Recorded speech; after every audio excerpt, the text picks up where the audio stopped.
فضيحة جديدة. سيادة المستشار مرتضى منصور أو سيادة المستشار ممدوح عباس، مش عارف ايه، هما الاتنين زي بعض دلوقتي. بيقول لك مرتضى منصور بيطلب 30 مليون جنيه اللي اتبرع عليهم للنادي لما كان رئيس. مش بس وكده، وعايز كل الهدايا اللي المستثمر الخليجي اداها للمستشار مرتضى منصور. والمستشار مرتضى منصور قال لك لا، النادي أبدى. ولما مرضيش ياخد الهدايا والفلوس واداها للنادي، برضه بيطلب الهدايا والفلوس اللي اداها للنادي. وهنتكلم برضه عن قوة جماهير النادي الأهلي إن هي تخلص 20,000 تذكرة في 10 دقايق. يا ريت تتابعوا معانا بالفيديو الآخر، وما تنسوناش باللايك والاشتراك في القناة.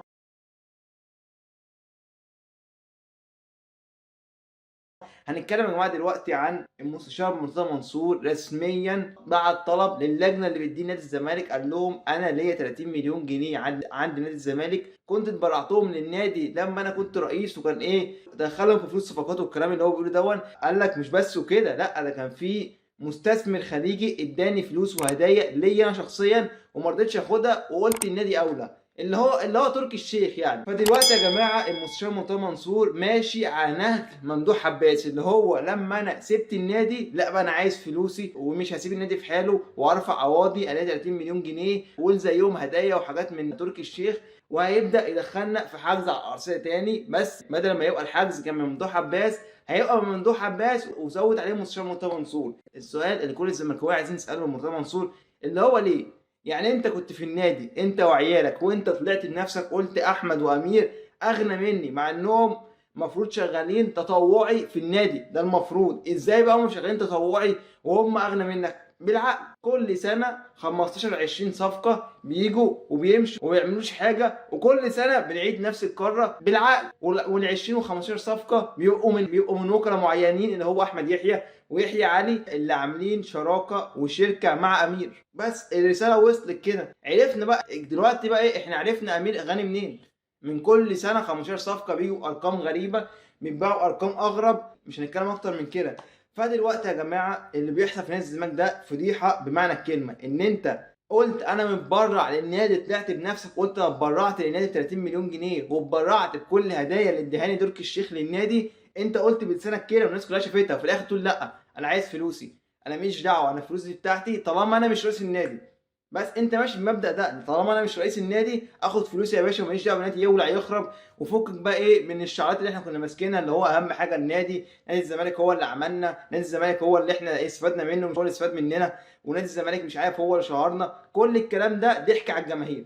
اللي انت بتعمله ده بيثبت كلام الناس كلها، اللي انت كنت بتضحك بيه على الجماهير. دلوقتي الناس اتاكدت من الكلام ده. معنى ان انت تطلع تطلب فلوس في الوقت ده بالذات، يعني احنا عارفين اصلا النادي رايح في داهيه. ده النادي مش عارف يدفع 4 مليون جنيه اتحاد اليد عشان يعرف يأيد اللعيبه في الفرقه بتاعته بيلعب بالناشئين. مش عارف انت ازاي تطلب في الوقت ده بالذات. يعني انت النادي مش عارف يدفع 4 مليون، هديك انت 30 مليون، ده غير الهدايا وغير الفلوس.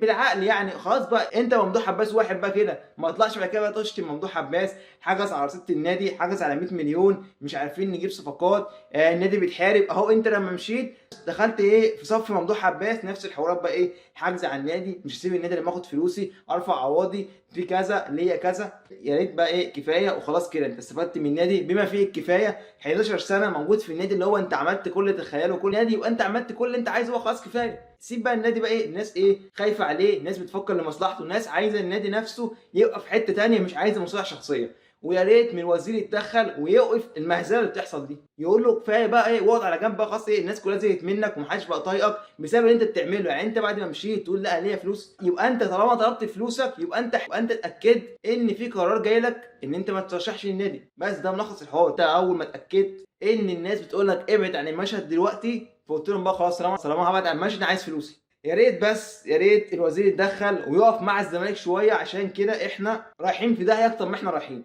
اخر حاجه يا جماعه واخر موضوع ماتش الاهلي واتحاد العاصمه في السوبر الافريقي اللي هيتلعب في السعوديه. واللقطه اللي حصلت دي ان 20,000 تذكره تخلص في 10 دقايق، فده ملوش الا معنى واحد، قوه جماهير النادي الاهلي. بس ده اللي بشوفه يا جماعه بالعقل وبالمنطق. ودي الصراحه ان انت فريق يبقى ليه 20,000 تذكره تخلص في 10 دقايق، 10 دقايق، وكمان مش في مصر، ده في السعوديه. في مصر ممكن يقول لك الدنيا ممكن تمشي عادي، ايه النادي الاهلي ملايين في مصر، لكن ده في السعوديه وفي 10 دقايق 20,000 تذكره تخلص. ده لو بيدل على قوه جماهير النادي الاهلي، على حب جماهير النادي الاهلي.